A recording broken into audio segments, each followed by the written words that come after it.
En MotoGP hay una estadística que muy pocos medios de comunicación mencionan, pero que los ingenieros de cada equipo tienen clavada en sus pantallas durante toda la carrera: el porcentaje de adelantamientos que se completan con éxito en función del punto exacto de la pista donde se inician. No todos los adelantamientos son iguales, no todos nacen de la misma decisión ni del mismo nivel de preparación previa, y la gran mayoría de los que vemos en televisión como momentos de genialidad pura son en realidad el resultado de entre 10 y 20 vueltas de preparación táctica sistemática, de análisis de datos en tiempo real transmitidos por radio desde el muro de boxes y de una lectura del estado físico y psicológico del rival que los mejores pilotos del grid hacen de manera tan instintiva que ellos mismos tienen dificultades para explicarla con palabras cuando la entrevista llega. Marc Márquez lo dijo en una entrevista con el diario AS en 2019. Yo no adelanto en la frenada porque sí, lo hago porque llevo 5 vueltas viendo exactamente en qué punto frena mi rival y ya sé que hay 3 metros libres antes de que decida cerrar la puerta.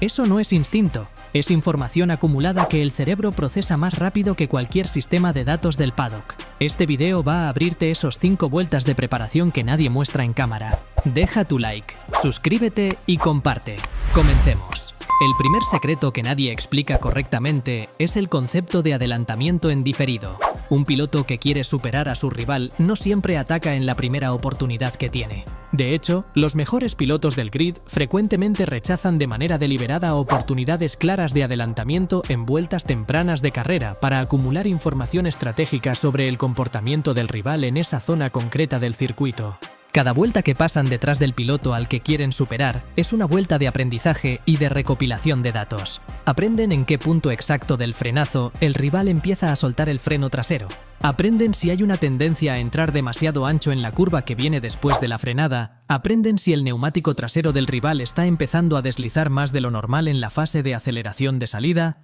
lo que indica degradación temprana del compuesto. Jorge Martín explicó en una rueda de prensa del Gran Premio de España en 2023 que pasó 4 vueltas detrás de Francesco Bagnaia en el circuito de Jerez sin intentar adelantarle, aunque tenía el ritmo para hacerlo, porque necesitaba confirmar un patrón de frenada que había observado en los datos de telemetría en el briefing de la mañana, pero que quería verificar en condiciones reales de carrera antes de comprometerse con la maniobra de ataque. El segundo secreto tiene que ver con la gestión del espacio disponible y lo que los ingenieros denominan el punto de no retorno en una maniobra de adelantamiento. En una frenada de MotoGP desde 270 km/h hasta los 80 que requiere una curva lenta técnica, el piloto tiene aproximadamente 3 segundos de frenada intensa durante los cuales debe decidir de manera irrevocable si hay espacio suficiente para meter la moto al interior o si el ataque debe abortarse. Pero ese espacio no es solo una dimensión física estática, es temporal y dinámica. El piloto que adelanta tiene que calcular no solo dónde está el rival en el momento en que inicia el ataque, sino dónde va a estar ese rival en el momento exacto en que ambas motos lleguen juntas al vértice interior de la curva.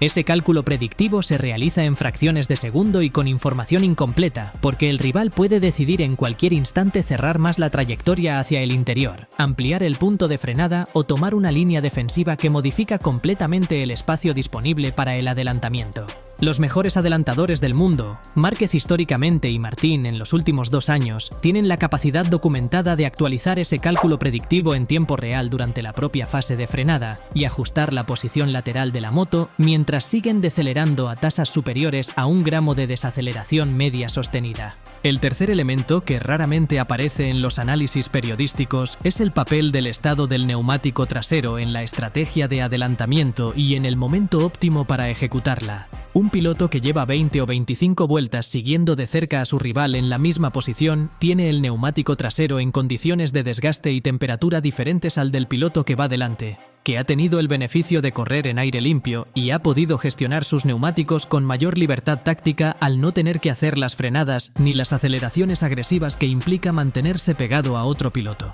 El piloto que corre detrás, en el turbulento aire sucio que genera la moto del rival, tiene más temperatura en el neumático delantero por el mayor trabajo aerodinámico a velocidad reducida y tiene el neumático trasero potencialmente más desgastado por la sobredosis de aceleraciones agresivas que implica no dejarse distanciar. Aleix Espargaró lo explicó de manera muy directa en el podcast oficial de MotoGP. En 2022, cuando llevas muchas vueltas detrás de alguien y decides atacar, tienes que saber que tu neumático trasero puede estar en condiciones inferiores al de tu rival, y eso significa que tu ventana de adelantamiento se está cerrando físicamente a medida que pasan las vueltas. La gestión del desgaste del neumático no es separable de la estrategia de adelantamiento. Son la misma decisión táctica vista desde dos ángulos distintos. Deja tu like, suscríbete y comparte. Existe un tipo de adelantamiento que los comentaristas etiquetan como de valentía extrema, pero que los ingenieros de equipo identifican como el más calculado y premeditado de todos. El adelantamiento en frenada tardía, conocido en el paddock como late braking. El piloto frena deliberadamente más tarde que su rival en el punto de frenada habitual de esa curva, usando esa diferencia de metros para llegar antes al interior y obligar al rival a tomar una de dos decisiones igualmente incómodas: aceptar la posición exterior y perder la curva, o intentar cerrar la trayectoria, asumiendo el riesgo de un contacto. Lo que hace que este tipo de adelantamiento sea más inteligente de lo que parece desde el exterior es que el atacante no frena simplemente más tarde de manera aleatoria. Frena más tarde porque ha calculado con datos reales durante las vueltas anteriores que su sistema de frenos tiene más capacidad residual que el del rival. Esa diferencia puede existir porque el rival ha estado usando los frenos de manera más agresiva en otras curvas del circuito y sus discos de carbono están a mayor temperatura promedio, reduciendo su margen de trabajo óptimo, o porque el compuesto de pastilla elegido por el equipo para esas condiciones específicas del día tiene mejor comportamiento en el rango de temperatura de frenada que se está dando en carrera. Marc Márquez ejecutó un adelantamiento de este tipo en la curva 1 del Gran Premio de la República Checa en Brno en 2019 sobre Fabio Quartararo, de una manera tan tardía que el propio Quartararo reconoció en la rueda de prensa posterior que no podía creer que la Honda de Márquez pudiera detener la moto en ese espacio sin salirse de la pista.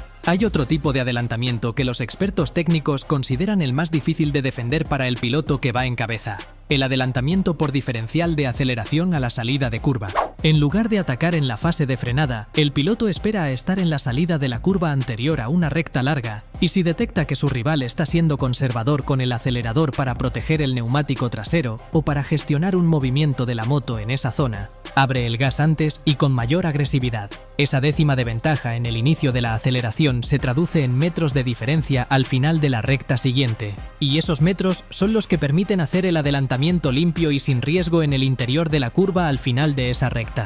Fabio Quartararo construyó una parte fundamental de su título del mundo de 2021 con exactamente este tipo de adelantamiento, aprovechando la excepcional capacidad de tracción de la Yamaha M1 en las salidas de curva para superar a rivales que tenían motos con más potencia máxima en recta, pero que llegaban al punto de frenada siguiente con menos diferencia de velocidad de la que esperaban según sus datos de simulación. Quartararo lo describió en una entrevista con L'Equipe durante ese año: mi moto no es la más rápida en recta, pero si consigo salir de la curva anterior una décima antes que el piloto de delante, eso se convierte en metros reales en la frenada siguiente, y esos metros son exactamente el espacio del adelantamiento. La dimensión psicológica de la estrategia de adelantamiento es el capítulo que nunca aparece en los análisis técnicos, pero que los propios pilotos, cuando hablan con honestidad, identifican como absolutamente decisivo. Cuando un piloto pasa las primeras vueltas de carrera pegado al trasero de su rival, sin atacar de manera visible, está enviando un mensaje táctico muy preciso: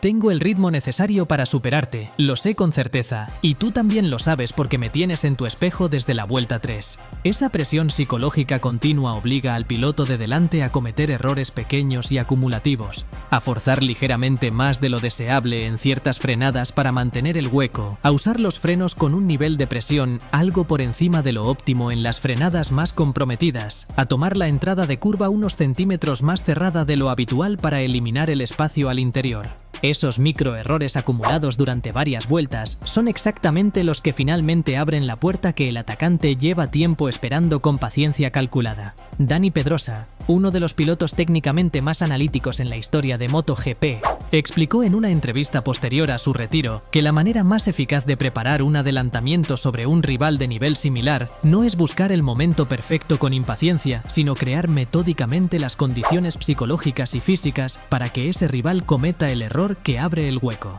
El último secreto que cierra este análisis completo es el que menos se discute públicamente: el papel activo del ingeniero de pista en la estrategia de adelantamiento durante la carrera en tiempo real. Mientras el piloto corre, su ingeniero en el muro de boxes está mirando en sus pantallas la telemetría completa de su piloto, comparada con la telemetría de los rivales más cercanos en pista. Puede ver en qué curva exacta existe una diferencia de velocidad de paso que el piloto todavía no ha explotado tácticamente. Puede ver si el neumático trasero del rival está mostrando señales de degradación térmica acelerada, que en 3 o 4 vueltas van a abrir una diferencia de rendimiento suficiente como para que el adelantamiento sea mucho más sencillo y limpio. Y comunica toda esa información al piloto por radio en mensajes de 4 o 5 palabras precisas que el piloto tiene que procesar y ejecutar mientras maneja a 250 km/h en plena concentración de carrera. Fabio Quartararo contó en el Gran Premio de Francia de 2023 que su ingeniero le indicó por radio el número exacto de vueltas que tenía que esperar antes de atacar, calculado sobre la curva de degradación del neumático trasero de su rival, y que siguió esa instrucción con una disciplina que le costó un esfuerzo mental enorme, porque su instinto de piloto le pedía atacar mucho antes. Adelantar en MotoGP no es valentía irracional, es matemática aplicada a 200 km/h con margen de error de centímetros. Deja tu like, suscríbete y comparte. Hasta la próxima.